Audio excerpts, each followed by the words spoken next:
یہ تو میں نے ایک لطیفہ سنایا، ہمیشہ ایسا نہیں ہوتا کہ آپ جو بیگم کہہ رہی ہے مانتے چلے جاؤ. نبی صلی اللہ علیہ وسلم نے فرمایا لن یفلح قوم ولو اہم امورہم الی المرأة، بخاری کی حدیث، وہ قوم ہرگز کامیاب نہیں ہو سکتی جو اہم معاملات عورت کے سپرد کر دے.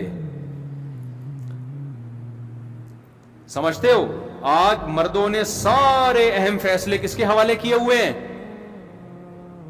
خواتین کے، لیڈیز کے حوالے کیے. گھروں کی واٹ لگنی ہے، شادیوں پہ خرچہ آپ کا بے تحاشا ہونا ہے. سمجھتے ہو کہ نہیں سمجھتے؟ ہمارے گھر والوں نے، میرے بچے نے قرآن کی، ہمارے گھر والوں نے کہا بھائی شادی ہال میں ہم نے تقریب رکھنی ہے بچے کے حفظ کی. میں نے کہا نہیں گھر میں ہی ہوگی. ہال میں بھی جائز ہے، میں نے کہا نہیں گھر میں ہی ہوگی. گھر والوں نے کہا نہیں شادی ہال میں ہو. میں نے کہا میری اب تک میری شادی ہال میں نہیں ہوئی ہے بھائی، میں کس منہ سے بچے کے قرآن کی تقریب کروں گا؟ سارے سسرال آ جائیں گے، بولے گا یار اپنی جب تو شادی کر رہا تھا اس وقت تو نے سادگی کا مظاہرہ کیا، جی شادی ہال میں نہیں گھر میں ہی ہوگا جو کچھ ہوگا، اور بچے نے حفظ کیا تو اب شادی ہال. جائز ہے شادی ہال میں بھی، شادی بھی جائز ہے اور بچے کی تقریب بھی جائز ہے. میں نے کہا گھر میں ہی ہوگا جو کچھ ہوگا. بہت ٹائٹ پھڈا ہوا، بہت زبردست. بالآخر بغداد پہ میرا قبضہ ہو گیا الحمدللہ. میں نے کہا نہیں، میں گھر میں بہت دبا دبا رہتا ہوں، بہت ساری باتیں مان رہا ہوتا ہوں. یہ ممبر پہ تو ہر آدمی فنٹر ہوتا ہے نا، لیکن کچھ چیزیں ایسی ہوتی ہیں جہاں آ کے آپ کو ایکشن لینا پڑتا ہے کہ یہ ہوگا، ایسی کی تیسی، اس میں دو رائے نہیں ہو سکتی، یہ ایسا ہوگا بس. سمجھتے ہو؟ تو سب باتیں بیگموں کی مانا کریں، خام خواہ میں چنگیز خان بننے کی کوشش گھر میں نہ کریں. لیکن کچھ چیزیں ایسی ہوتی ہیں جہاں آ کے آپ کو فیصلہ سنانا پڑتا ہے، بھائی یہ نہیں ہو سکتا، اٹ ازنٹ پاسبل. اردو میں سمجھ میں نہ آئے تو آپ انگلش میں بول دو بیگم یہ ممکن نہیں ہے، ایسی کی تیسی، یہ نہیں ہوگا. میں نے بتایا نا ایک آدمی نے شادی کی دبئی میں، تو اس نے اپنی ماں کو بلوا لیا کیونکہ اکلوتا بیٹا تھا. اکلوتے یہ نہیں کہ یہ بھی بڑے نقصانات ہیں، بچے پیدا ہوتے ہیں تو سب مل کے ماں کو پال لیتے ہیں آسانی سے. تو ماں کو بلا لیا، بوڑھی ماں کو اکیلا کہاں چھوڑتا وہ. بیگم کو اعتراض کہ ماں کو میرے ساتھ کیوں رکھا ہوا ہے. میں نے کہا یار ماں خدمت بہت لیتی ہوگی. کہہ رہا یار بوڑھی ماں ہے، وہ تو بیچاری کو زیادہ ہوش حواس بھی نہیں ہے، خدمت بھی میں ہی کر رہا ہوں، اس کے لیے ملازم بھی رکھا ہوا ہے.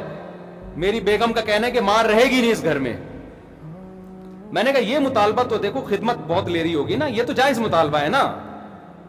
بعض دفعہ ساسیں ہر وقت ریموٹ کنٹرول کی طرح بہو کو چلا رہی ہوتی ہیں، اس کی اپنی پرسنل لائف ہی نہیں ہوتی کوئی، یہ تو ظلم ہے.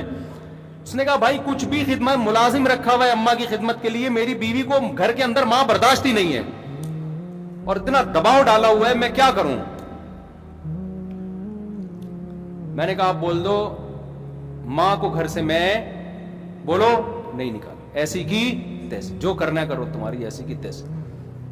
میں نے کہا غصے ہونے کی ضرورت نہیں ہے، آرام سے پیپر پہ لکھ کے دے دو بیگم it isn't possible for me to get out my mother from my house. English میں بہت زیادہ سمجھ ہوگی، پڑھا لکھا بھی ہے. اب پتہ نہیں میں نے انگلش صحیح بولی غلط بولی ہے، وہ بعد میں چیک کر لینا اس کو ڈکشنری میں. بھائی یہ نہیں ہو سکتا یار، بوڑھی ماں کو ہم چھوڑ دیں بیگم کے کہنے پر، نہ تم سے وہ خدمت لے رہی ہے، نہ اپنا آرام سے کمرے میں بیٹھی مسلے پہ. ایسا تھوڑی ہوتا ہے یار. میں نے اس کو بولا کل تمہارا بچہ بھی اسی طرح تمہیں نکال دے کیا گزرے گی تمہارے اوپر. کہہ رہے میرے بچے رول جائیں گے اگر میری بیوی چھوڑ. میں نے کہا بچوں کی ایسی کی تیسی.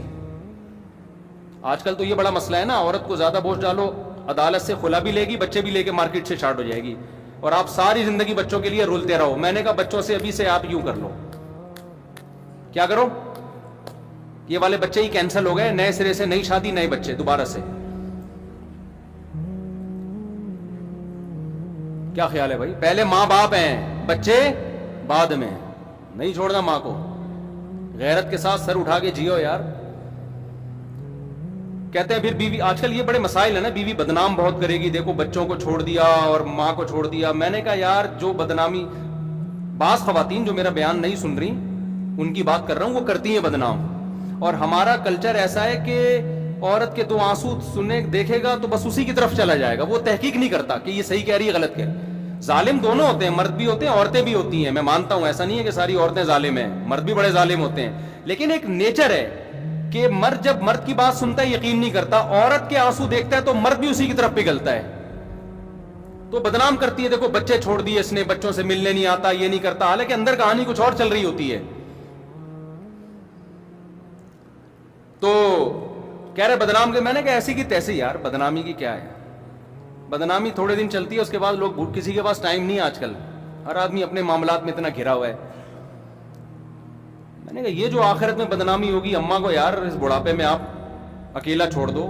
کہہ رہے میں کراچی میں رکھوں اور ان کے لیے ملازم رکھوں, میں نے کہا نا نا نا, بوڑھی ماں ملازم کے ساتھ اس کی گود میں سر رکھ کے سو, یہ تو بڑھاپے میں تو ماں کا مزہ ہے یار. ماں باپ جتنے بوڑھے ہوں اتنے زیادہ اچھے لگتے ہیں, جتنی بوڑھی ہوگی نا ماں, اس میں اتنا ہی اللہ محبت دل میں پیدا کرتا ہے اس کی. تو اسی طرح ہم عورتوں کو بھی بدماشی سکھاتے ہیں, صرف مردوں کو نہیں سکھاتے بدماشی, ہم خواتین کو بھی کہتے ہیں آپ کے بیسک حقوق ادا کر رہا ہے تو ٹھیک ہے, پھر مرد آڑا ترچھا بھی ہو برداشت کرو. اگر کمبخت بیسک حقوق ہی ادا نہیں کر رہا, کماتا ہی نہیں ہے سالہ, کھلاتا ہی نہیں ہے, اپنے خرچے پہ, اپنے سسرال کے خرچے پہ پل رہی ہو, پھر میاں سے محبت یا اس کے حقوق کی بالکل بھی ضرورت بولو نہیں. میاں بیسک حقوق نہیں اگر اٹھا رہا ہے, محبت ہے, آئی love you I love you, جب خرچہ نہیں ہوتا. یہ جو خواتین شوہروں سے پریشان ہوتی ہے نا, یہ رومانس نہیں ہے, رومانٹک قسم کے نہیں ہے, محبت کے ساتھ, بھائی یہ سارے حقوق ادا کر رہا ہے, اس لیے اس کو آئی لو یو کہنے کی ضرورت ہے نہیں. یہ جو بوائے فرینڈ ہوتا ہے نا جو آئی لو یو کی گردانے, اس کمبخت نے دھیلا بھی خرچ نہیں کرنا ہوتا آپ کے اوپر, نہ گیس کا بل دینا ہے اس کمبخت نے, نہ بجلی کا بل دینا ہے, نہ بچوں کی اسکول کی فیسیں دینی ہے, تو آئی لو یو پہ ہی چل رہا ہوتا ہے, یہ شعر و شاعری پہ ہی چل رہا ہوتا ہے.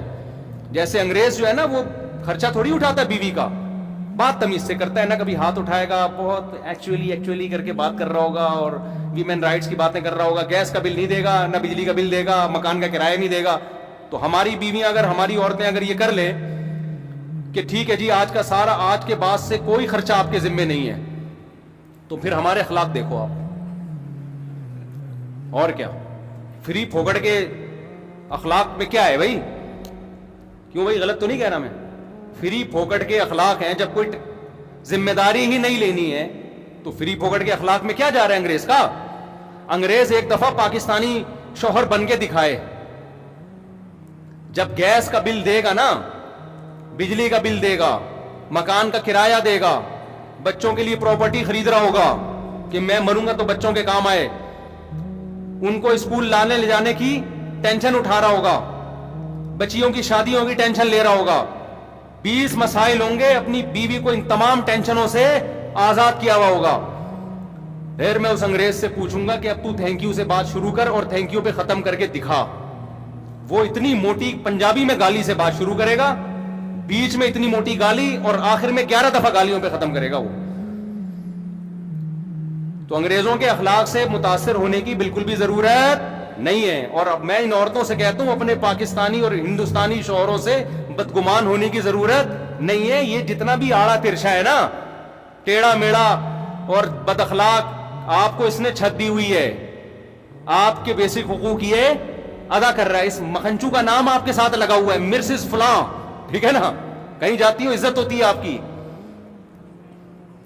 یہ ختم ہو گیا نا, عورت کی عزت اس کے شوہر سے ہے. آج ہماری لبرل خواتین بہت عزت حاصل کرنے کی کوشش کرتی ہیں, ہم نے شادی نہیں کرنی, ہم غلامی والی زندگی نہیں چاہتے, آزاد ہیں. 2 ٹکے کی عزت نہیں ہوتی. دفتروں میں ہر آدمی ٹیڑھی نظروں سے دیکھ رہا ہوتا ہے. شادی شدہ لڑکی اگر جاب بھی کرتی ہے, لوگوں کو پتا ہے یار یہ مسز فلاں ہے, اس کی عزت ہے, بشرطے کہ وہ مسٹر صحیح آدمی ہو. ایسا نہ ہو کہ مسٹر ہی کوئی عجیب سی چیز ہے تو پھر تو مسز فلاں ہونا ہی ہے بن جاتا ہے. وہ کچھ اسٹیبل آدمی ہو, کچھ اس کے جوڑ کا ہو, عزت ہوتی ہے. شادی نہیں ہے تو تھوڑی کوئی عزت ہے. وہ ایک کراچی یونیورسٹی میں کوئی لبرل انٹی ہے, میرے بہت خلاف بولتی ہے, مجھے وہاں کے اسٹوڈنٹس نے بتایا, میرے بھی شاگرد کراچی یونیورسٹی میں بہت پڑھتے ہیں نا. کراچی یونیورسٹی میں آپ بہت ساری انٹی ہیں, آپ کسی کو کیا پتہ چلے گا میں کس کی بات کر رہا ہوں. ان میں ایک انٹی ایسی ہیں, مجھے وہاں کے اسٹوڈنٹس نے بتایا, میرا نام جب بھی آئے گا نا وہ فوراً منفی تبصرہ شروع کر دیتی ہیں. لبرل انٹی ہیں وہ, کراچی یونیورسٹی کی. میرے شاگرد بھی, جامعہ کے شاگرد کراچی یونیورسٹی میں بھی بہت سارے پڑھتے ہیں. کہتے ہیں استاد جی جب آپ کا نام آتا ہے وہ کہتی ہیں یہ کوئی بندہ ہے, یہ بیکورڈ قسم کا آدمی ہے, دقیانوس شادیوں کی ترغیب دے رہا ہے, بچے پیدا کرو, یہ کیا ہے, یہ کون سی باتیں کر رہا ہے یہ. تو مجھے کل ایک طالب علم بتایا کہ وہ میری جو مس ہیں, ٹیچر ہیں, وہ بہت آپ کے خلاف ہیں اور وہ شادیوں وادیوں کے. میں نے کہا اپنی ٹیچر سے نا جا کے احترام سے کہنا ہے کہ مس آپ بھی شادی اب کر لیں. حقیقت بتا رہا ہوں, ہم آپ کو ٹیچنگ سے منع نہیں کر رہے, لیکن کائنڈلی آپ بھی مفتی صاحب کا بیان سنیں اور فوراً سے پہلے کسی بندے کی پہلی بیوی بن جائیں. پہلی والا نہیں مل رہا تو دوسری بن جائیں آپ, کیونکہ یہ جو آپ کے گریڈ ہے نا یونیورسٹی میں ابھی, یہ ریٹائرمنٹ کے بعد یہ آپ کے کسی کام کے نہیں ہے. نہ یونیورسٹی آپ کو پوچھے گی, نہ ملک آپ کو پوچھے گا, نہ قوم آپ کو پوچھے گی. بڑھاپے میں ریٹائرمنٹ کے بعد آپ نے جو تنہائی میں زندگی گزارنی ہے نا, وہ ہمارے استاد جی نے کہا ہے وہ بھیانک آپ کا بڑھاپا ہمارے استاذ کو ابھی سے نظر آ رہا ہے. یقین نہ آئے تو ذرا لبرل انٹیوں کا سروے کر کے دیکھ لو, جنہوں نے جوانی ایجوکیشن اور جاب میں گزاری, نکاح کو انہوں نے ترجیح نہیں دی, ان کا بڑھاپا اور کیسا, اور بڑھاپا کا مطلب 90 سال نہیں, 50 55 بس. سمجھتے ہو کہ نہیں سمجھتے؟ تو میں نے کہا اپنی استانی صاحبہ کو احترام کے ساتھ کہہ دینا, اپنی ٹیچر کو, کہ مس آپ بھی کبھی سنجیدگی سے مفتی صاحب کے بیانات سنیں اور کائنڈلی آپ کے اسٹیٹس کا, آپ کی پروفائل کا, آپ کو اگر کوئی کمارا چھڑا چھاٹ نہیں مل رہا تو مفتی صاحب کا بیان سنیں, کسی پروفیسر سے دوسری بیوی بن جائیں آپ پروفیسر کی. سمجھتے ہو؟ وہ آپ کے لیے زیادہ بہتر ہے. ہم آپ کو یہ نہیں کہہ رہے کہ ٹیچنگ چھوڑ دیں آپ, لیکن اس کو پہلے فوکس کریں, یہ ضرورت آپ کی زیادہ ہے, ورنہ آگے ریٹائرمنٹ کے بعد بہت بھیانک بڑھاپا ہے آپ کا. پھر یقین نہ آئے تو میں بہت ساری انٹیوں سے ان کی ملاقات کروا دوں گا کہ جنہوں نے ٹیچنگ کو اور جاب کو ترجیح دی, شادی کو ڈیلے کیا, جس کے بعد اب وہ ترس رہی ہیں, عذاب میں زندگی گزر رہی ہے ان کی. نیچر سے بغاوت مت کرو میرے بھائی. میں نے کہا نا ڈاکٹروں نے انڈے چھڑوا کے لائے کس پہ, ہمیں انڈوں پہ سیٹ کر دیا نا کہ انڈے کھاؤ. اب گایوں اور دمبوں کی چربی چھڑوا کے ڈالڈا پہ سیٹ کیا, اور کچھ دنوں میں آ جائیں گے دوبارہ کس پہ. تو اسی طرح یہ جو فیملی پلاننگ کی باتیں کر رہے ہیں نا کہ عورت بچے پیدا کرنے سے کمزور ہوتی ہے, سب ڈرامے بازی ہے. یہ تو نیچر ہے عورت کی اولاد پیدا کرنا. کل انہوں نے اسی پر آنا ہے کہ عورت کی صحت کس میں ہے, نسل بڑھانے میں ہے. دیکھ لو اپنی نانیوں دادیوں کو, 90 سال زندہ رہی تھیں, ان کو تو جانتی بھی نہیں تھی یہ حمل روکنا کیا ہوتا ہے. زیادہ اچھی لائف انہوں نے صحت کے حوالے سے بھی, مینٹلی بھی زیادہ اچھی لائف گزاری ہے. تو وہ یونیورسٹی کی جو ٹیچر صاحبہ ہیں, میں نے اپنے شاگرد سے کہا ان سے کہنا کہ میں آپ کو بہت ساری لبرل انٹیوں سے ملوا سکتا ہوں. ریٹائرمنٹ کے بعد دیکھو ان بیچاریوں کا حال کیا ہوتا ہے. ہماری دادیاں نانیاں تو کچھ بھی نہیں آتا تھا ان کو, پڑھی لکھی نہیں تھی, کیسی بادشاہوں والی زندگی گزاری ہے بھائی. بہویں بھی ہیں, داماد بھی ہیں, پوتے بھی ہیں, نواسے بھی ہیں, سب نے مل کے بڑھاپے میں خدمت کی ہے. عزت بھی ملی ہے. عزت عورت کو اپنے خاندان سے ملتی ہے, باہر سے نہیں ملتی. کمپنی آپ کو جب تک عزت دے گی جب تک آپ کمپنی کے کام کی ہو. میڈم صاحبہ, کمپنی آپ کو جب تک عزت دے گی جب تک آپ کمپنی کے کام کی ہو. جب آپ کمپنی کے کام کی نہیں, وہ ہو سکتا ہے سال میں ایک آدھ دفعہ تقریب میں آپ کو ہار پھول بھیج کر دیے جائیں, اس کے بعد کوئی بھی نہیں پوچھتا. یہ جتنی سیلیبریٹیز ہیں نا جو مشہور جن کو بڑے بڑے ایوارڈ مل رہے ہوتے ہیں, ان کی عزت صرف اسی وقت ہوتی ہے جب ایوارڈ دیا جا رہا ہے. اس کے بعد گھر پہنچنے کے بعد یہ ویسے کے ویسے بیٹھے ہوئے ہوتے ہیں, نہ داماد ہیں, نہ بہویں ہیں, نہ بھائی ہیں, نہ بہنیں ہیں, کوئی خاندان ہی نہیں ہے بیچاروں کا. 4 شادیاں کر لو, بڑھاپے میں عزت ملے گی تمہیں. جوانی میں تو پھڈے ہوں گے, صحیح بتا رہا ہوں میں. جوانی میں تو حسد جیلسی سب کچھ ہوتا ہے نا, بیویاں لڑیں گی. تھوڑی عمر زیادہ ہوگی وہ کہیں گی اب کیا رہ گیا لڑنے کے لیے, اکلوتا میاں ہے ہمارا. آپ کو رینٹ بندہ نہیں لینا پڑے گا, کرائے پہ جاپانیوں کی طرح تنہائی دور کرنے کے لیے بندہ بلانے کی ضرورت بولو نا نہیں ہے. بچے ہوں گے آپ کے یار, کتنے ہی نالائق بھی پیدا ہو گئے, ایک آدھ تو کام کا نکلے گا نا. اول تو انشاءاللہ سارے کام کے نکلیں گے, لیکن فرض کر لو یار اگر 2 بچے ہوئے وہی بگڑ گئے, اسپیئر میں کچھ بگڑنے کے لیے بھی رکھو. حقیقت ہے اتنے ہوں کہ 2-4 بگڑ جائے تو برداشت کر لو کہ یار باقی ٹھیک ہے, ایک کیا نکلا. اب ہمارے بچوں میں ایک بچہ پڑھ کے ہی نہیں دے رہا کم وقت, برداشت ہو رہا ہے ہم سے کہ چلو یار اس کو پنچر کی دکان کھلوا دیں گے ہم, باقی تو پڑھ رہے ہیں نا الحمدللہ. اگر میرا وہ ایک اکلوتا ہی ہوتا میں تو کہتا طارق صاحب تم تو گئے بیٹا, ایک ہی نکلا وہ بھی کسی کام کا نہیں. حالانکہ کام کا ہے الحمدللہ, یہ نہیں کہہ رہا کام کا نہیں, پڑھائی میں دماغ نہیں چل رہا اس کا. تو ہر آدمی کو اللہ نے ہر صلاحیت تھوڑی دی ہے. سارے ہی پڑھاکو ہو تو سارے ڈاکٹر بن جائیں گے, سارے انجینئر بن جائیں گے, تم نیچے کام کرنے والے لوگ کہاں سے لے کر آؤ گے؟ اور بعض دفعہ ایک بچہ پڑھائی میں نہیں چل رہا ہوتا, وہ اس لیے نہیں چل رہا ہوتا, وہ ایکسٹرا آرڈینری ذہین ہوتا ہے. وہ میں اگر اسکول میں پڑھائی میں چلتا تو آج میں یہاں بیٹھ کے بیان نہیں کر رہا ہوتا. ہمارا تو دل لگتا ہی, ہم تو شرارتوں میں آگے تھے بہت. ایک ایج کے بعد پھر ہم نے پڑھنا شروع کیا, پھر دماغ لگ گیا ہمارا. تو آپ کو تھوڑی پتا ہے اللہ آپ کے بچے کو کیا بنانا چاہتا ہے بھائی. اللہ آپ کے بچے کو کچھ اور بنانا چاہتا ہے. میرے جتنے کزن جو پڑھاکو تھے کسی کام کے نہیں ہے, معذرت کے ساتھ میرے کوئی کزن اگر بیان سن رہے ہو, زیادہ تر وہی کام کے ہیں جو پڑھاکو نہیں تھے. وہ کمپیوٹر پہ ٹھک ٹھک ٹھک بیٹھے, پتہ نہیں کیا کیا بن گیا یار, کمپیوٹر بھی سیکھ کے نا امریکہ کی کمپنیوں سے آرڈر پکڑنے شروع کر دیے انہوں نے.